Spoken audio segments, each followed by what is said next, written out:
Muy buenos días, estimados amigos del Grupo Radio Estéreo Mairán. Hoy es sábado 19 de febrero de 2022 y es un grato placer darles la más cordial bienvenida esta mañana de historia. Gracias, muchas gracias por la oportunidad de convivir a través de esta pasión. Soy Luis Alberto Vázquez Álvarez. Todas las naciones del mundo, en todas las épocas, han requerido de buenos y malos, de héroes y villanos, figuras que ejemplifican lo que debe hacerse y lo que no. Personajes que engalanaron la patria o la denigraron. Entonces se engrandecen los hechos buenos por insignificantes que hayan sucedido y se agigantan los malos por falsos que hubiesen ocurrido. Antonio López de Santana, el dictador resplandeciente, como también se le ha llamado. Y recuerden, distinguidas damas y caballeros amantes de la historia, que para nosotros escuchar sus opiniones nos enaltece, eleva nuestra calidad humana. Por ello les invitamos a que con toda confianza nos brinden su visión del tema y nos honren con ella. Con mucho agrado damos la más cordial bienvenida a nuestro distinguido y muy apreciado invitado y amigo Miguel García Audelo, editor y profesor egresado de la Facultad de Filosofía y Letras de la UNAM, actual coordinador del Seminario de Historia en UNAM San Antonio, Estados Unidos. Hola, ¿qué tal amigos? ¿Cómo están? Bienvenidos nuevamente. Bueno, como música de fondo vamos a escuchar Capricho Español de Rimsky-Korsakov. En estas jornadas radiofónicas de historia siempre hemos buscado llegar más allá de la narrativa oficial e incluso, ¿por qué no?, ofrecer temas muy controvertidos que siempre permitirán profundizar en nuestro pasado común. Por ello hoy ofrecemos este programa y me gustaría preguntarle a Miguel, Antonio de Padua, María Severino López de Santana y Pérez de Lebrón, o mejor conocido como Santana, y ya después veremos que además se le daban otros nombres no muy publicables, por decirlo así. Él es una referencia polémica, muy polémica de la historia nacional. Pero, ¿qué podemos decir, qué podemos conocer de sus primeros años de él antes de su encumbración en el poder?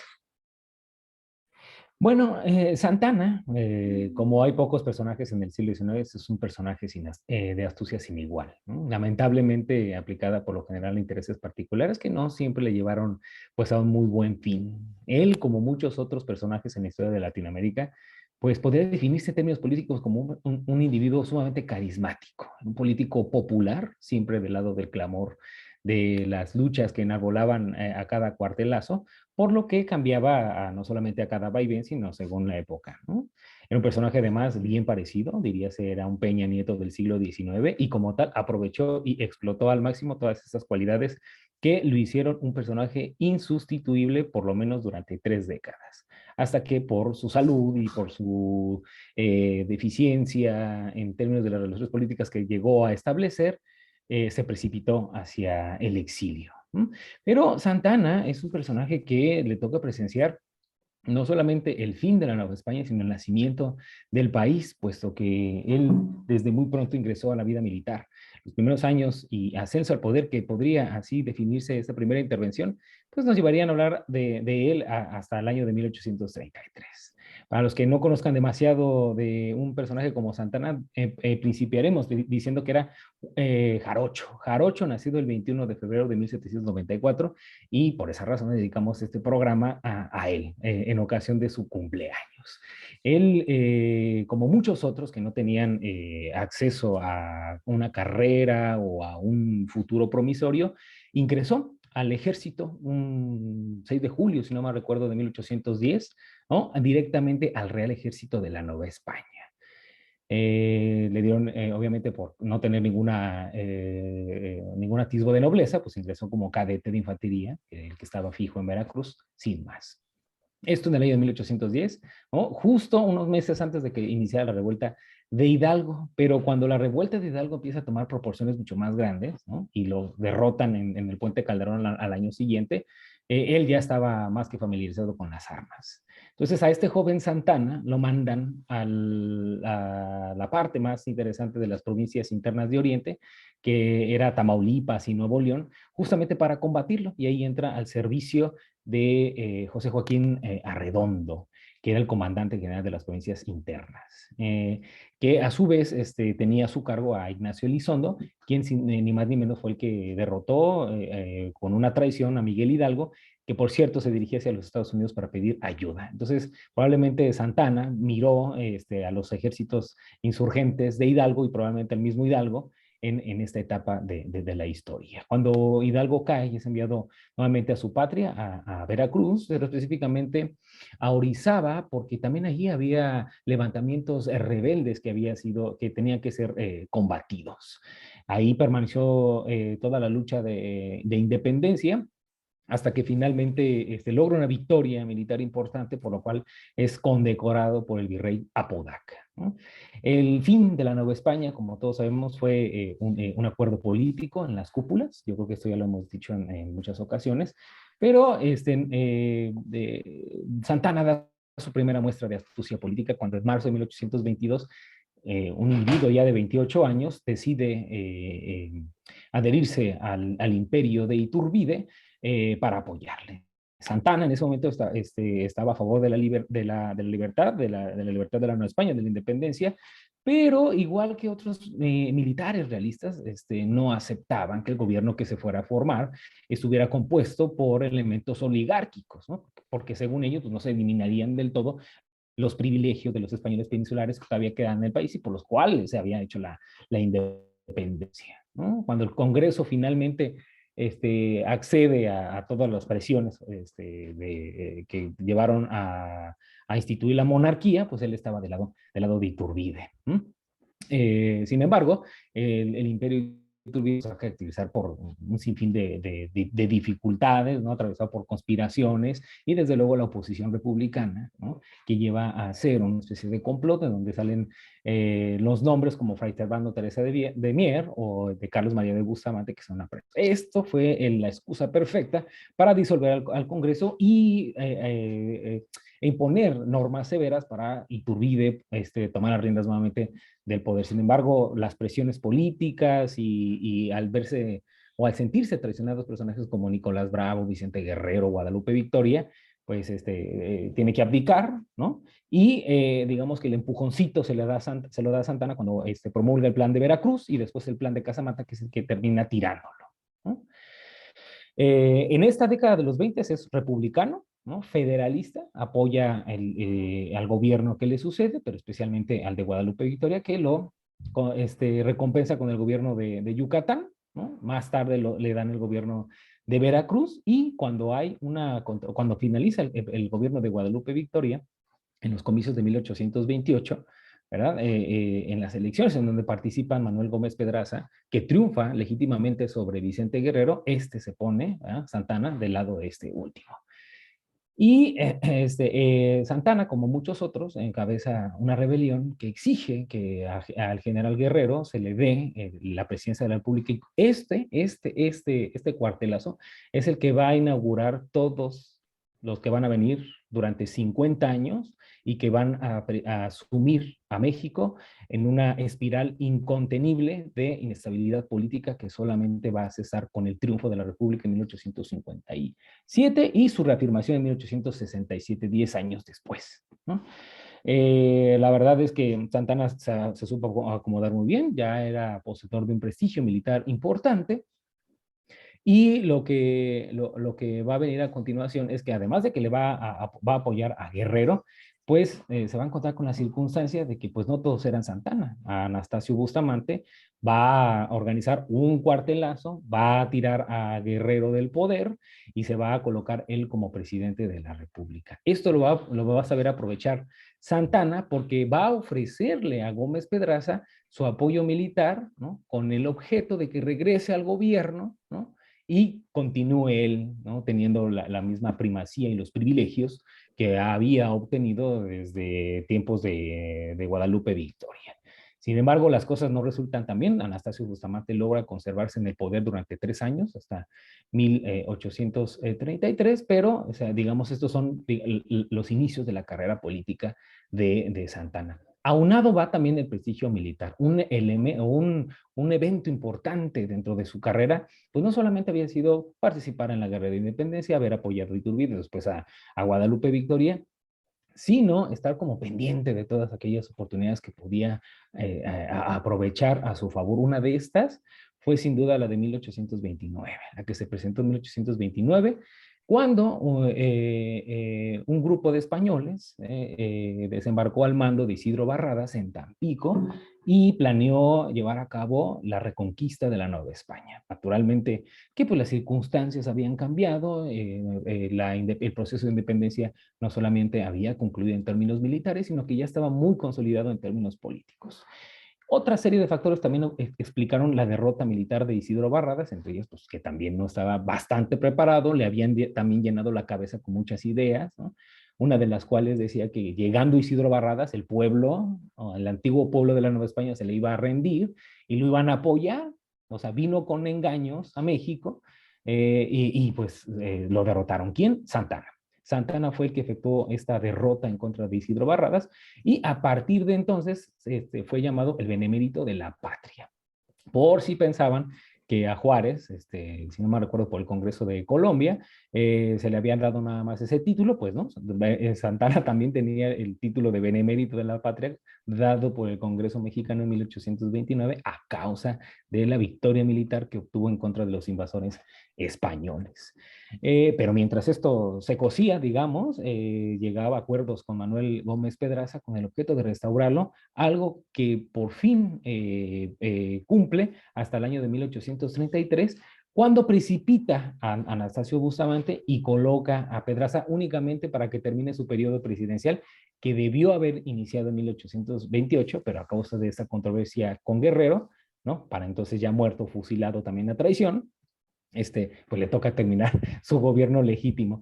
Santana, por todo digamos, el prestigio que había acumulado durante esta década, o ya casi década y media, pues se presenta a las elecciones y no hay ninguna sorpresa cuando las gana. Las gana y su compañero de fórmula en ese entonces era Valentín Gómez Farías. Esto nos da oportunidad de mencionar algo muy interesante que fue quizá uno de los grandes problemas, uno de los grandes dolores de cabeza de México, la figura del presidente y del vicepresidente. Este modelo copiado de la Constitución de los Estados Unidos de Norteamérica, pues no iba muy bien o no era muy ad hoc a la situación política de México, puesto que por lo general los adversarios en una contienda electoral, pues no siempre se llevan bien, ¿verdad? Entonces, cuando finalizaban los comicios y se declaraba un presidente, el vicepresidente casi siempre era el adversario. Entonces esto provocaba que el adversario, vencido, pero que le habían dado como premio de consolación la vicepresidencia, instara en todo momento a la rebelión o se la pasara permanentemente conspirando, ¿no? Es otro de los elementos importantes que explica la inestabilidad del país. Pero en el caso de Santana, él va a ser una figura predominante tan avasallante que pues para evitar este tipo de cosas muy hábilmente va a ceder la presidencia. O sea, él nominalmente va a ganar las presidencias de aquí a los siguientes 20 años, pero va a dejar recurrentemente a sus vicepresidentes, primero, para evitar el desgaste político, que lo logra, y segundo, para volver en caso de que fuera necesario.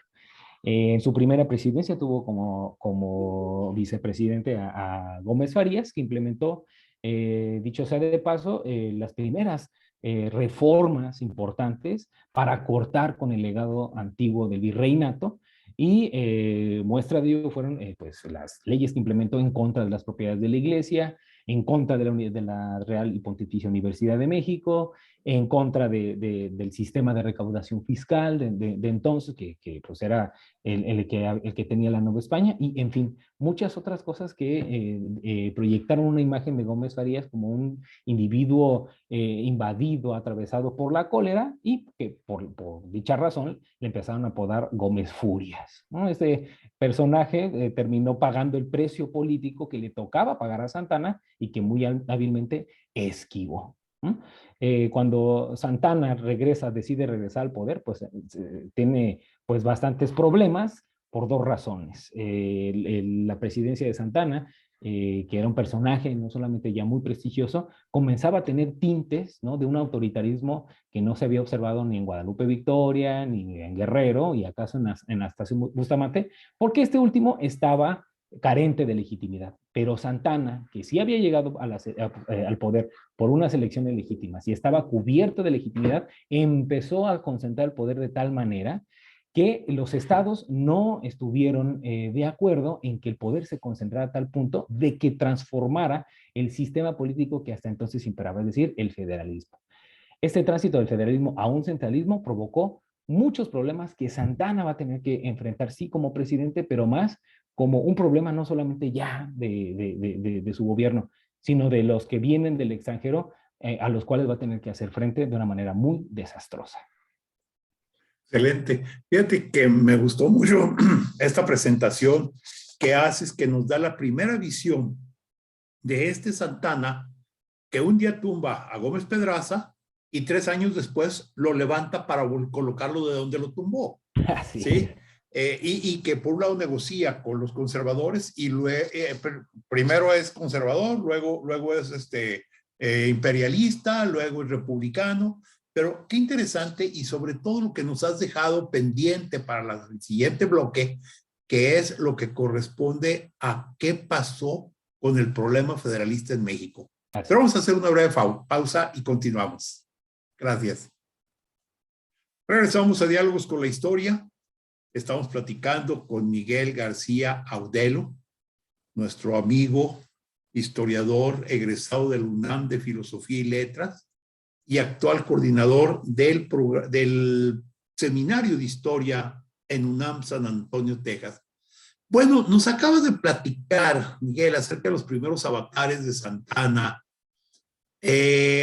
y ahora sería, ya se convirtió en presidente de la República, pero fue y no fue, no se presentó inclusive a su toma de poder, como era entonces el 1 de abril de 1833, dejó al vicepresidente a Valentín Gómez Farías que tomara el cargo, luego regresa y pues llega casi como Juan por su casa.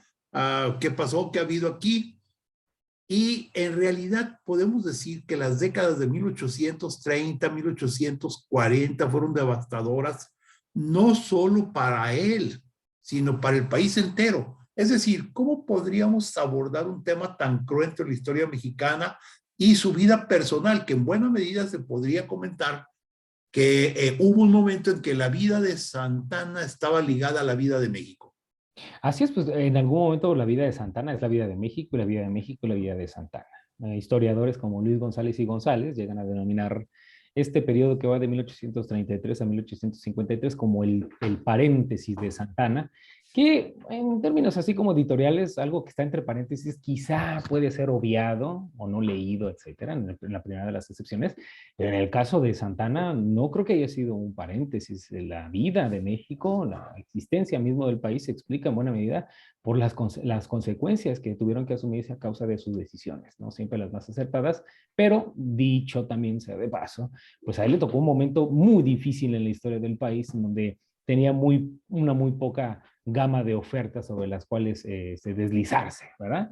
Pero bueno, el periodo de presidente de Santana se extiende de 1833 al 1856, 55, perdón, en donde alterna con sus vicepresidentes, ¿no? Se va a su hacienda de Manga del Clavo a descansar, a veranear, y luego regresa cuando es oportuno hacerlo, ¿no? Durante 20 años es la figura indispensable de la política mexicana que cohesiona a todos los gobiernos sin importar el credo o la distinción que tengan en ese momento. Tú ya lo dijiste, unas veces son federalistas, otras veces son centralistas, unas veces son incluso hasta monárquicos, otras veces son republicanos, unas veces provienen de un partido, ¿no? Otras veces vienen de otro, ¿no? Pero bueno.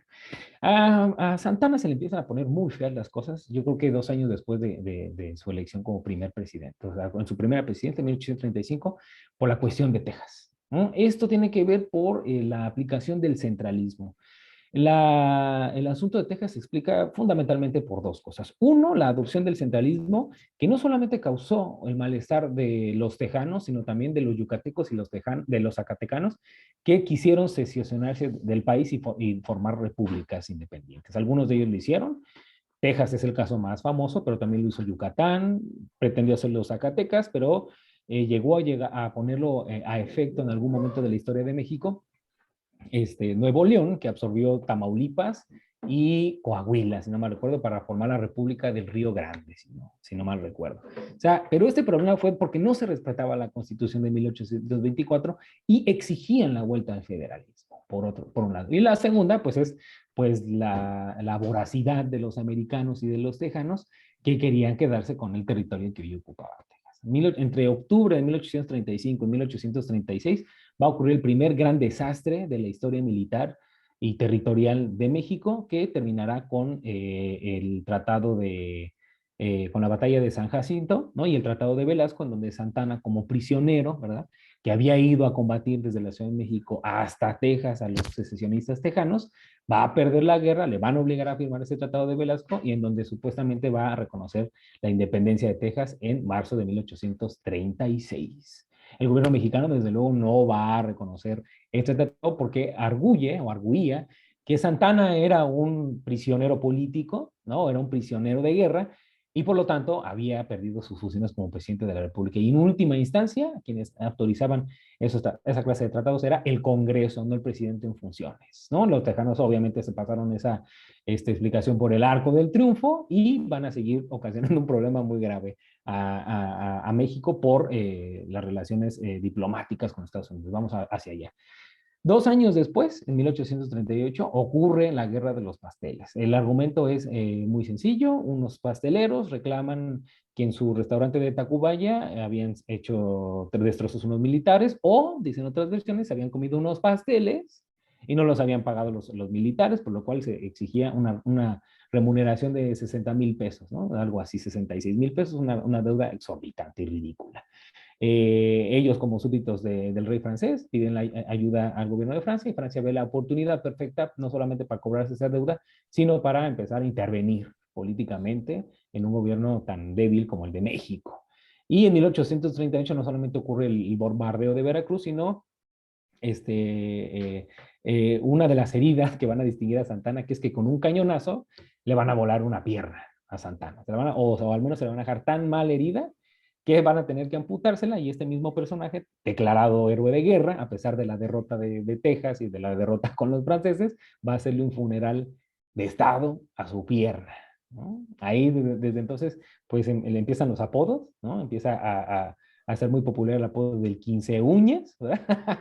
Y a partir de ese momento, Santana va a empezar a declinar su fama como militar y como político, al verse incapacitado de ofrecer respuestas efectivas ante las intervenciones extranjeras o ante guerras internas, ¿no? Otra cuestión importante es, por ejemplo, las sucesivas guerras que tiene que sostener con los estados, ¿no? Yucatán es uno, Zacatecas es otro, ¿no? Pero a diferencia de Texas, a estos dos estados sí puede controlarlos por la vía militar. Sus problemas no van a acabar ahí en términos, digamos, territoriales, porque Texas en 1843, pues se plantea la posibilidad de unirse a la Unión Americana, algo que este, pues se va a lograr hasta 2 años después, en 1845, cuando el Congreso sí acepta la unión de Texas, ¿no? A la Unión. Pero en ese momento, cuando se plantea en términos políticos, tejanos, esta cuestión, Santana desaparece misteriosamente del plano político y arguye que se ha quedado viudo, ¿no? Y entonces, como está guardando luto matrimonial, no puede tomar parte en los asuntos políticos de México. Lo curioso es que 40 días después de la muerte de su esposa, se casa otra vez, ¿no? Entonces, eso del luto marital era solamente una mera excusa. Obviamente a esto, por esta clase de mentirillas, pues le viene el descrédito y le provocan en este año pues, de 43 su exilio a La Habana. En el 45, cuando las cosas se ponen muy feas entre México y Estados Unidos, porque han aceptado a Texas dentro de la Unión, pues el paso siguiente era la guerra inevitable, ¿verdad? El gobierno mexicano, al conocer la declaración de guerra, ¿no? En ese momento presidido por Polk en Estados Unidos y por Gómez Farías en México, manda a llamar a Antonio López de Santana de su destierro para combatir a los americanos. La tristísima historia de la guerra mexicoamericana que sucedió entre 1846 y 1848, no la voy a relatar, me parece que todo el mundo conoce más o menos qué pasó, pero la derrota de los mexicanos en descargo de Santana, pues se explica por muchas razones. Un gobierno que no tiene dinero para nada, pues obviamente no estaba bien armado. Y el armamento que utilizaron los soldados de esa época procedía de tiempos de la independencia, es decir, estaba obsoleto tecnológicamente hablando. El ejército, compuesto mayormente por individuos de leva, puede ser un ejército improvisado. Y si a eso le sumamos, ¿verdad? No solo el gobierno desorganizado, sino también que había líderes o militares muy ambiciosos, ¿verdad? Pues suponen un cóctel perfecto para el fracaso, ¿no? Una prueba de esto es, por ejemplo, que el ejército que logran reunir, ¿no? Ya entonces presidente José Joaquín de Herrera en la Ciudad de México, logran reunir un ejército así, pero de verdad con unas penurias inenarrables. Le entregan el mando, si no mal recuerdo, a Paredes, y Paredes, en vez de ir a combatir a los norteamericanos, se regresa a la Ciudad de México a tumbar al gobierno de Herrera. Entonces, esta clase de episodios suceden frecuentemente, pues, el resultado es obvio, ¿no? La derrota de México ante un vecino poderoso, con un gobierno estable, con un ejército bien armado, etcétera, ¿no? La culpa, obviamente, es de Santana, según ellos, y lo mandan exiliado a Turbaco, donde permanece hasta 1853. Turbaco es una pequeña localidad de Colombia en donde, a diferencia de México, sí es bien apreciado. Quizá ahorita vamos a hablar un poquito más de esto, pero ahí permanece por lo menos 5 años, hasta que en 1853 el Congreso, ¿verdad?, sumido en la incertidumbre, en la inestabilidad y en toda clase de problemas, le vuelve a ofrecer la presidencia a Santana, siempre y cuando cumpla con algunos requisitos: que defendiera la religión católica, que suprimiera el federalismo. Consta que había pertenecido varias veces Santana al federalismo, pero en esta ocasión le piden que lo suprima, ¿no? Que implemente una nueva división territorial del país y que reorganice al ejército. Santana no se lo piensa dos veces, regresa en abril de 1853 y se rodea de muy buenos asesores. Entre ellos estaba don Lucas Alamán, el padre del conservadurismo mexicano, que, por cierto, era un personaje brillante, adelantado para su época, y que logró estructurar un proyecto político gracias a la sagacidad de sus ideas. Desafortunadamente, él muere unos meses después, en junio, y Santana, que tenía como freno único a Lucas Alamán, se va de las manos. O sea, al soltárselas empieza a tener tintos cada vez más dictatoriales, ¿no? Al grado de que en diciembre de ese año, por decreto, se le hace llamar a Su Alteza Serenísima, ¿no? Y sus últimos 2 años de gobierno, hasta el 55, están atravesados por muchas dificultades financieras. Entre ellas está, por ejemplo, aceptar la venta de la mesilla por $10 millones a los Estados Unidos, que en realidad fue una decisión muy aventajada. Estados Unidos iba a quedarse con el territorio que quisiera por la fuerza militar y todo lo que había demostrado en la guerra. Así es que Santana optó entre el menor de los males. Decidió venderles la mesilla, ¿no?, y así contener al vecino. Esto fue una decisión que quizá provocó o más bien evitó más pérdidas territoriales, diría yo. En 1855, la oposición republicana, que no quiere a Santana, que no está de acuerdo con la implementación de su gobierno, emprende una revuelta, el plan de Ayutla, que termina tumbando en ese año de 1855. Desde ese momento empieza su exilio definitivo, ¿no? Como digo, su caída fue ocasionada por la oposición a su dictadura, y en su lugar se va a instalar una república liberal que encabezará Juan Álvarez, y de ahí todos los liberales de cepa hasta Juárez, ¿no? Él sigue con alguna tensión desde su exilio en lo que está ocurriendo en México. En algún momento durante la presidencia de Benito Juárez llega a ofrecerle su espada. Obviamente Juárez lo ignora. Cuando ocurre la invasión francesa en 1863 y se instaura el gobierno de Maximiliano en 1865, le ofrece su espada a Maximiliano, y los asesores de Maximiliano le piden que lo ignoren, cosa que lo hace, ¿no? Y se pasa sus últimos años, ¿no?, tratando de regresar a México, no siempre por las vías más adecuadas. Incluso en una de esas hasta lo estafan porque le hacen creer que el gobierno de Estados Unidos le va a ayudar a que regrese a México para que tome el poder. Así pasan los años, entre exilios y exilios, ciudades y ciudades, casas y casas, hasta que en 1874, a 2 años de la muerte de Benito Juárez, el gobierno de Sebastián Lerdo de Tejada publica una amnistía para que algunos de los conservadores que habían tomado las armas en contra del gobierno de Juárez y otros adversarios políticos como Santana pudieran volver al país. Esto ocurre, ¿no? Santana regresa y pasa los últimos 2 años de su vida viendo qué estaba ocurriendo. A Santana le toca presenciar el ascenso de Porfirio Díaz al poder, hasta que unos meses después él muere y es enterrado en el cementerio de Tepeyac, donde actualmente reposan sus restos. Entonces es una vida fascinante en los últimos años de la Nueva España, en los últimos años del siglo XVIII. Le toca ver toda la formación dolorosa de México, todos los exabruptos, todos los desórdenes, toda la inestabilidad política, hasta el ascenso de Porfirio Díaz, que es el que va a inaugurar 30 años de paz, muy polémica por cierto, pero pasa al fin y al cabo, ¿no? Y podría decirse, como en resumen, que la vida de Santana, una vida que transcurre en el siglo XIX, es la vida de México. Y así como era un personaje errático, ¿no? Mutilado y en algunos aspectos fracasados, pues ese era el México del siglo XIX. Fíjate que muy interesante lo que nos acabas de platicar. Quedan algunas cosas pendientes que me gustaría comentarlas en el próximo bloque antes de la pausa. Perdón, después de la pausa. Pero algunos aspectos que me llaman mucho la atención es, por ejemplo, que mencionas que volvieron a llamar a Santana. Es decir, Santana se iba y luego lo traíamos, lo invitábamos a que viniera. Otra vez.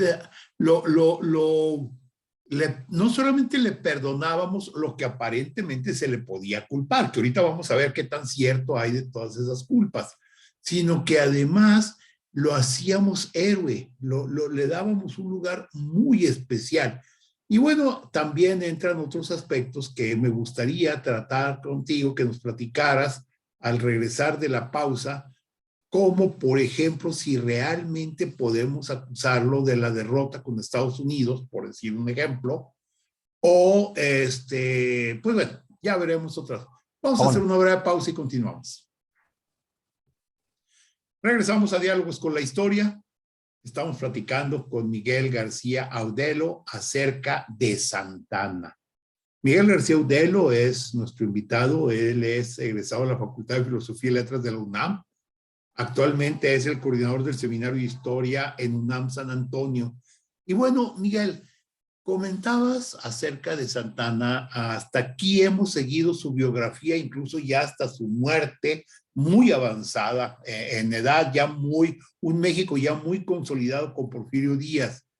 Pero alrededor de Santana, de su vida, se han construido muchas leyendas, fábulas, cuentos que han ensombrecido e incluso ridiculizado su persona dentro de los límites de la negatividad sobre la cual ha fundado la historia. Independientemente de preguntarte cuál sería lo más curioso de todas estas anécdotas, todas estas falacias que la historia oficial de México genera, hay un aspecto que me interesa mucho. Se le acusa de haber sido el autor de haber perdido la guerra contra Estados Unidos. Yo hace tiempo platicando con un grupo de historiadores y haciendo un análisis muy profundo, tú mencionaste hace un momento que los generales que dirigieron la guerra contra Estados Unidos eran ambiciosos, personalistas. Paredes Arrillaga fue el ejemplo más típico, pero hubo otros. La frase de Anaya no está echada en balde de si hubiera parque no estarían ustedes aquí, ¿sí? Tiene que ver con esa falta de relación. El hecho de que hubiera los famosos polcos en la Ciudad de México, que en plena invasión americana estaban atacando al gobierno mexicano en favor de los americanos. Todo eso genera una situación muy problemática. Sabemos que muchos de los generales hacían un plan de combate y no lo respetaban. El tema que tratábamos entonces, a ver qué opinas de él, era que tal vez si los generales de la guerra, los generales liberales de la guerra de reforma, me refiero a Ramón Corona, me refiero a Escobedo, me refiero a Pues ya me acuerdo quién más, el propio Porfirio Díaz. Si esos generales hubieran dirigido la guerra contra Estados Unidos, otra historia cantaríamos. Pero platícanos acerca de las anécdotas y esas cosas raras de Santana. Ah, sí, bueno, eso es muy divertido hacer eso, esa clase de visiones de la historia contrafactual. ¿Qué hubiera pasado? Sí, ¿verdad? Sí. Pero en efecto, miren, en el caso de México en el siglo XIX, pues había 50% de probabilidades de que perdiéramos y 50% de ganar en términos políticos, hablando de lo que sucedía adentro, ¿no? Porque al no haber una definición del proyecto político, pues iban de un lado u otro, ¿no? Y esto explica cómo hay gente como los polcos que celebra la llegada del ejército norteamericano a la ciudad, les hacen fiestas, recepciones, y bueno, en Puebla el obispo no pone un Te Deum, o sea, cantan un Te Deum por cuando van entrando las tropas, ¿no? Esto es, pues no por antipatriotismo, sino porque ellos eran vistos como la punta de lanza del progreso, al menos en América. Entonces pensaban que con eso íbamos a ingresar, aunque sea forzadamente, pues a este gran proyecto, ¿no? Que tanto alababa Marx en Europa, acerca de que los Estados Unidos estaban encabezando el proyecto del progreso universal en esta parte del hemisferio occidental. ¿No? En efecto, o sea, no se le culpa a Santana el haber perdido la guerra, pues sí, pero no era un hombre contra un ejército, eran muchas personas, ¿no? Y eran muchas circunstancias que explican por qué perdieron la guerra en 1846-48. Que tomó decisiones malas, sí, pero como pudo haberlas hecho cualquier personaje, más que el asunto es que no lo hizo, o sea, pensando en que México perdiera. O sea, también se le ha acusado de que intencionalmente, por un asunto de corrupción, de que había sido comprado, Santana mandaba los pertrechos equivocados a los ejércitos. Entonces, si tenían una de 45, por decirlo, le mandaban de 43 los cartuchos. Y de ahí el origen de si tuviéramos parque, ustedes no estarían aquí. ¿No? También de que no les mandaba el parque suficiente porque o no eran sus enemigos o no les caían bien o etcétera, ¿no? Entonces es un gran mito, pero como esos, pues hay muchísimos. Por ejemplo, uno que se repite muy habitualmente es que Santana ocupó 11 veces la presidencia de la República, entre el 33 y el 55. Pero si uno cuenta bien, y que conste que soy historiador y no matemático, pues uno nada más ve que accedió al poder 6 veces, que lo dejó en manos de sus vicepresidentes y luego regresó, es otra cosa, pero accedió al poder, por angas o mangas, solamente 6 veces. Y es una mentira o una inexactitud, más bien dicho, una inexactitud en la historia que se repite con frecuencia.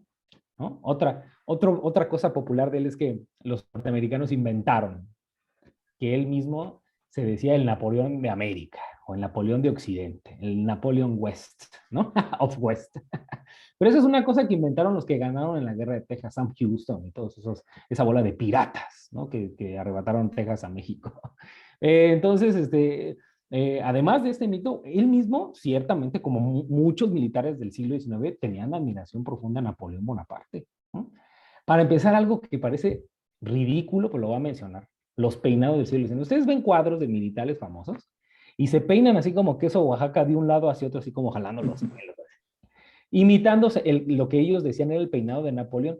Nada más lo que no saben es que Jacques-Louis David, cuando pinta a Napoleón cruzando los Pirineos, le pone los cabellos así porque hace un ventarrón.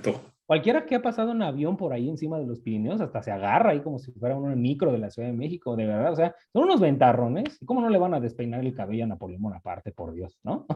pero los militares de la época imitaron ese peinado, así como jalándose el cabello de las sienes hacia uno de los lados, ¿no? Y hablando de cosas que traía Napoleón, bueno, Santana se mandaba a hacer botas al estilo napoleónico, ¿no? Sus exilios, los de Santana, él mismo los veía como los 2 exilios que tuvo Napoleón antes de morir, ¿no? De 1815 a 1821. Y también las mujeres, o sea, era un personaje cachondo. Y ahorita voy a ir para allá, porque ¿cuál es su relación con las mujeres? Y que cómo trató de imitar a Napoleón en ese sentido, ¿no? Otra gran historia fabulosa que cunde entre la historia oficial y no oficial es ese famoso funeral de la patita ¿no? O sea, la patita esa que se le cercenan y le hace un funeral, pues sí fue cierto, pero es que también explica o da idea de la megalomanía que poseía este personaje, encumbrado en el poder sin nadie que le dijera nada, y asimismo pues veía a su miembro cercenado como un miembro más gobierno, supongo, ¿no? Entonces, esa es una parte, pero hay otras historias sobre las piernitas falsas. Por ejemplo, ahí en Estados Unidos, aquí en Estados Unidos hay como varios museos que tienen patas de Santana. Entonces se dice que es la verdadera pata de Santana, así como las astillas de la verdadera cruz, que hay miles, que Sí. todas te da para hacer 20 cruces. En el caso de Santana también hay una pata aquí, una pata allí. La verdadera que yo creo que a lo mejor sí le perteneció es la que le quitó la cuarta infantería de Illinois en la batalla en una de las batallas que sostuvo allá en el norte de México. No sé si de la Angostura o una de esas de por allá, ¿no? Y le quitaron la pata y se la llevaron como trofeo a Estados Unidos. Pero es la única, todas las demás son falsas, para empezar, ¿no? Y hay una todavía en el Museo Nacional de Historia en el Castillo de Chapultepec. Como digo, esto de los exilios, él los veía como un parangón de su vida, de su propia biografía con la de Napoleón, ¿no? Primero, en su primer exilio De Elba de Santa Elba y los Santa Elena. y la Santa Elena, ¿no? Entonces, así los va configurando Santana en su mente. Entonces, en el primero, pues obtiene, ¿cómo decirlo? O sea, su primero y más prolongado, que fue el del 48 hasta el 53, lo vive primero en Jamaica y después en Colombia. Y en esa ciudad de Turbaco, o sea, él va con dinero, o sea, es un personaje que va con dinero a una ciudad que, por cierto, había muy bien recibido a Simón Bolívar y a su esposa, donde pasó mucho tiempo Simón Bolívar. Entonces, también se dice que Santana se quedó en la misma casa que Simón Bolívar, también imitando a este gran personaje, que le pasó exactamente lo mismo que a él, ¿no? Él murió en calidad de dictador, igual que Santana, ¿no? Pero lo bueno de que ese pueblo, ¿no?, inmundo, ahí lejos de la gran Cartagena, que sí era una ciudad de importancia, pues trajo muchos beneficios. Por ejemplo, Santana, con el dinero de México, mandó construir el cementerio, ¿no? Remodeló la iglesia principal, erigió una famosísima casa que hizo un museo, que es la Casa de la Teja, que hoy está, por cierto, en una avenida que se llama Avenida República Mexicana en honor a él. Y hace un par de años salió una nota periodística en donde ese pueblo le va a erigir o ya le erigió una estatua a Santana, quizá la única en el mundo, en América. El otro exilio es el que pasa en Staten Island, en Nueva York, en el actual estado de Nueva York. Y estuvo ahí porque ya en tiempos de la República Liberal, se entrevista primero en una de las Islas Vírgenes con el secretario de Estado de los Estados Unidos, pues para ver si Santana iba a poder regresar, ¿no? Entonces eso se hizo público. Un par de individuos le aseguraron que iban de parte del gobierno de los Estados Unidos, se lo llevan a Staten Island, ¿no?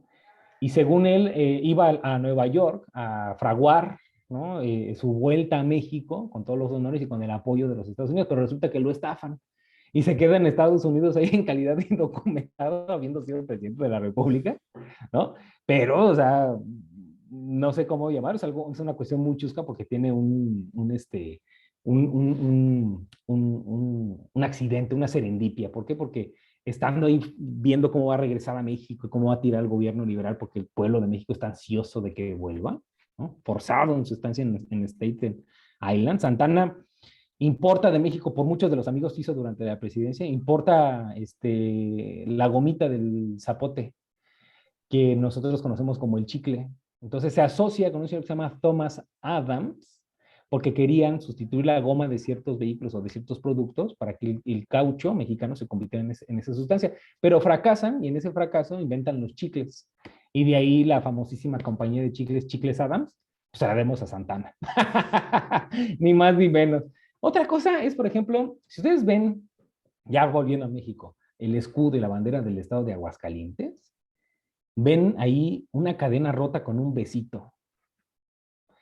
Santana se veía a sí mismo como Napoleón, decimos, pero en esta faceta se veía como Napoleón y Marie Waleska, que era una noble polaca, ¿no? Cuando Napoleón llega en 1807 a Polonia y la desintegra, ¿no?, conoce una muchacha que se llama Marie Waleska, ¿no?, y por su amor, además de que la convierte en amante, crea, por el Tratado de Tilsit de 1807, el Ducado de Varsovia, que se mantiene mucho tiempo. O sea, era como una especie como de estado, similar a los de los estados alemanes con soberanía y todo. Pues Santana hace lo mismo. Cuando Francisco García Salinas se le para de manos, se dirige hacia Zacatecas para meterlo en cintura, pero pasa por Aguascalientes y se queda en casa del gobernador, del alcalde de la ciudad, Pedro García Rojas.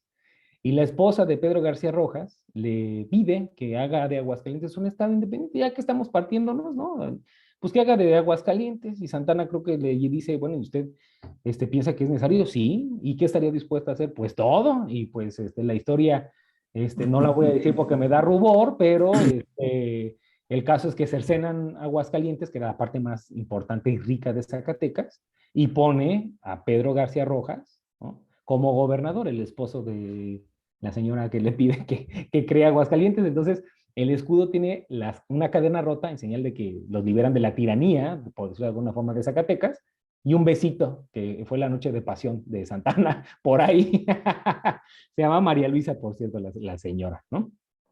El gran, el gran asunto de Su Alteza Serenísima, ¿no? Creo que hay otro personaje en América Latina que está en Ecuador, si no mal recuerdo, o estuvo en Ecuador, Juan Pío de Montúfar, un antiguo noble de Quito, ¿no?, que también se hace llamar Alteza Serenísima, pero es porque de verdad ya no tenía proporción, ya no guardaba la proporción, ¿no? Y dos últimos me gustaría mencionar ya que estamos llegando al trayecto, tercer tranco, ¿no? Los famosísimos impuestos a los perros, a los carros, a las ventanas y a las puertas. Eso sí fue cierto, no fue un mito. El 3 de octubre de 1853, ya sin Lucas Alamán, Santana implementa un cobro por tener carros o coches de uso privado y de alquiler, algo como la tenencia en la Ciudad de México, ¿no?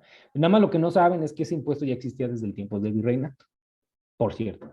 Y el otro es la ley de enero de 1854, que sí grababa puertas y ventanas, grababa puertas y ventanas, pero pues estos dos impuestos se explicaban porque había un numeroso ejército que mantener, ¿no?, para mantener la paz en el país y eventualmente contrarrestar las invasiones extranjeras, pero de que existieron, sí existieron. Repito, ley del 3 de octubre de 1853 y ley de enero de 1854, ahí están publicadas estas disposiciones.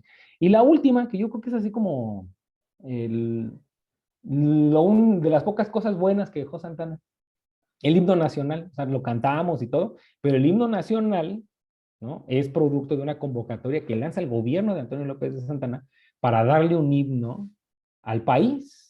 La poesía, en el concurso, en el certamen de poesía, gana Francisco González Bocanegra con esa historia famosa que ya nos conocemos, y al año siguiente se lanza la convocatoria para musicalizarlo. Por aquel entonces andaba pasándose por ahí con su compañía de ópera, el famosísimo y virtuosísimo Giovanni Bottesini, amigo de los más grandes compositores de Europa, que le pone música a la poesía de González Bocanegra, pero no le gusta no gusta el acompañamiento a los políticos y lo vuelven a lanzar otra convocatoria que termina ganando Jaime Nuno. Dato curioso es que Nuno fue muy longevo y en 1901 un periodista lo redescubre, si no mal recuerdo, en Nueva York, y Porfirio Díaz lo manda a traer para que en 1904 celebren juntos el cincuentenario del himno nacional, ¿no? Como estas hay muchas leyendas que podríamos seguir abordando, pero pues Santana, como digo, es el reflejo de la picaresca mexicana, de la tragedia mexicana, y un personaje al cual seguramente volveremos en muchas ocasiones a causa de su plasticidad. Excelente, excelente. Muy bueno. Oye, nada más en detalle, González Bocanegra precisamente dedica el himno a Santana y es muy famosa una estrofa que ya fue retirada injustamente, en donde habla de la espada inmortal de Zempoala. ¿Cómo? De la espada de Zempoala te defiende el guerrero inmortal, que se refiere precisamente a Santana, ni más ni menos. Pues muchísimas gracias. Fíjate que me gustó mucho que mencionaste en varias ocasiones a Lucas Alamán, un personaje al que poco se le ha hecho justicia en la historia de México. ¿Qué te parece si la próxima semana platicáramos sobre él? Con mucho gusto, personaje habilidoso que merece un programa. Muchísimas gracias, Miguel García Udelo. Muchas gracias. Muy amable. Muchas gracias. Nos vemos el siguiente sábado. Y muchas gracias a mi compañera Claudia Martínez Martel en la coordinación general de este programa, a Roberto Ríos en la dirección de grabación, y a ustedes, estimadas amigas y amigos, los esperamos el próximo sábado 26 de febrero, aquí con Lucas Alamán, Muchas gracias, muy feliz día y feliz fin de semana.